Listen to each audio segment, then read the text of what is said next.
안녕하세요. 아이들과 함께하는 행복한 세상 클로이 선생입니다. 저는 아이들에게 공부를 강요하지는 않아요. 공부의 필요성을 느낄 때까지 계속 말해주고 도전하게 합니다. 그런데 아이들을 가르치면 정말 선천적이든 후천적이든 굉장한 차이를 발견하게 됩니다. 혼자서 생각을 할 줄 아는 아이와 생각할 줄 모르는 아이로요. 혼자 생각하는 법을 아는 아이는 1년에서 1년 반 정도가 되면 빛을 발하기 시작해요. 그런데 생각하는 법을 배우지 못한 아이들은 생각하는 법을 배우는데 최소 3년 정도가 걸리더군요. 그리고 더 걸리는 경우도 물론 있습니다. 그리고 나서 생각하는 법을 혼자 깨닫고 그것을 적용하는 데 익숙해지면 그때 비로소 엄청난 속도로 발전하게 되는 거죠. 전혀 진전이 안 보이던 아이가 비로소 혼자 문제를 탐구하기 시작하고 가장 뒤처졌던 아이들이 엄청난 속도로 발전하게 됩니다. 그럼 바로 우리가 말하는 영재가 되는 거죠. 우리 아이들이 생각하는 아이로 자라지 못하는 것은 그 아이에게 충분한 시간을 부모님이나 또는 선생님이 기다려주지 않는다는 점이 가장 크다고 봅니다. 그러면 영재로 만들어주는 생각하는 힘을 기르는 방법에는 어떤 것이 있는지 한번 이야기해 보도록 하겠습니다. 아인슈타인은 본인의 창의성은 평범한 현상에도 아이처럼 감탄할 줄 알았기 때문이라고 이야기했습니다. 우리 아이들도 무엇이든 호기심을 갖고 바라보는 시각을 길러주어야 합니다. 우리 부모님들은 아이가 아주 어렸을 땐 저게 뭘까 이게 뭘까 하고 궁금증을 유발시켰어요. 하지만 어느 순간부터 갑자기 그런 질문은 고사하고 아이가 궁금해하면 얼른 숙제나 해보라고 하면서 호기심을 죽이기까지 합니다.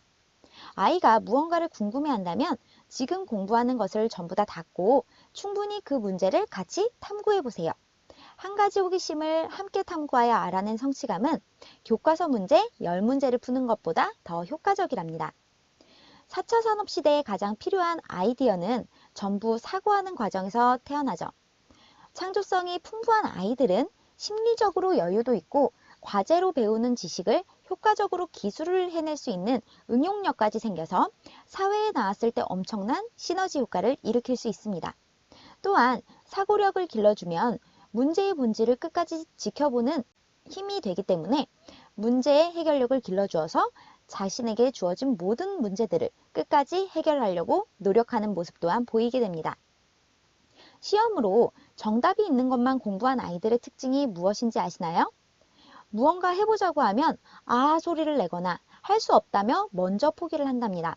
자신만의 방식으로 해결해 보지도 않고 정답에 맞춰서 해야 한다는 강박관념도 가지고 있기 때문이죠.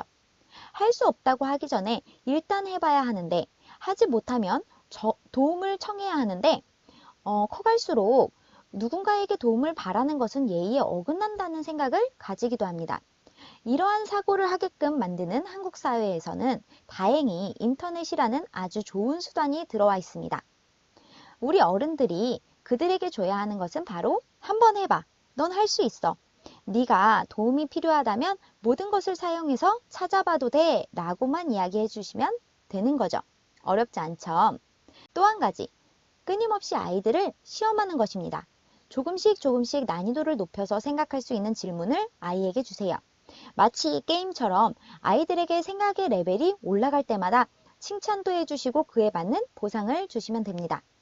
생각이 자라나는 대한민국 아이들이 다 되기를 바라겠습니다. 감사합니다. 클로이였습니다.